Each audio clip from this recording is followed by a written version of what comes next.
போராட்டத்தில் கைது செய்யப்பட்டவர்களை விடுவிக்க கோரி செல்போன் டவர் மீது ஏறி இளைஞர்கள் போராட்டம். ஜல்லிக்கட்டு மீதான தடையை நீக்க கோரி சேலத்தில் நடைபெற்று வந்த போராட்டத்தில் ஈடுபட்டு வந்த மாணவர்களை போலீசார் அப்புறப்படுத்தினர்.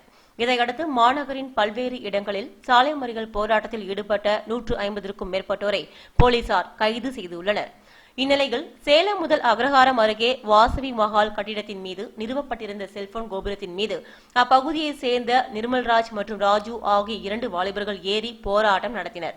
இதனால் அப்பகுதியில் பரபரப்பு ஏற்பட்டது. அவர்களுக்கு ஆதரவாக ஆட்டோ ஓட்டுநர்கள் சிலர் கோஷம் எழுப்பினர்.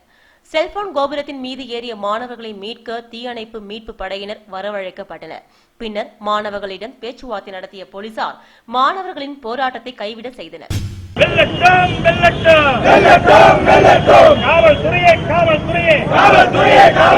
தமிழக அரசே,